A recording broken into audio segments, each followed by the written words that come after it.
এই যা ভাবছো তো এত ঝুঁকি আবার কি করছি। এই দেখো আমি একটা ব্রাহ্মী শাক লাগিয়েছিলাম একটা কৌটোয়, আর সেগুলো যেদিকে রোদ পেয়েছে সেদিকে লতানো গাছ তো একদম লতিয়ে ওই দিকটায় চলে গেছে। দেখেছো আমার বেলকুনিতেই একটা ভাঙা কৌটোতেই কি দারুণ ব্রাহ্মী শাক হয়েছে। আর এই শাক না এক সপ্তাহ পর পরই তোলা যায়, অনেকটা করেই হয়। এই শাক তো খুব বেশি খায় না, অল্প হলেই হয়ে যায়। অল্প শাক একটু ঘিতে নেড়ে নিলেই ব্যাস। মেয়ের জন্য তার বাবা প্রায়ই এই শাক নিয়ে আসতো, জানো তো। আমি সেই শাক বেছে নিয়ে একদিন কি করলাম, তার যে ডালপালাগুলো ছিল সেগুলো, এই যে একটা আমার আটার কৌটো ছিল সেটা ভেঙে গেছিলো, তো তাতে বেশ খানিকটা মাটি দিয়ে তারপরে সেই ডালপালাগুলো লাগিয়ে দিয়েছিলাম। আর কয়েকদিন পরেই দেখলাম পুরো একদম কৌটো ভরে একদম ব্রাহ্মী শাক হয়ে গেছে।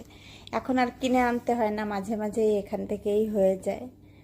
দেখেছ, আর যে যতটা হয় তিনজনের হয়ে যায়, মানে এক সপ্তাহ পর পর তুললেই তিনজনের খাওয়ার মতো হয়ে যায়, এতটাই হয়। তো ইচ্ছে থাকলেই উপায় হয়, সে হোক না ফ্ল্যাট বাড়ি আর যে কোনো জায়গা। ব্যাস, আজকের মতো হয়ে গেছে। ওকে, বাই।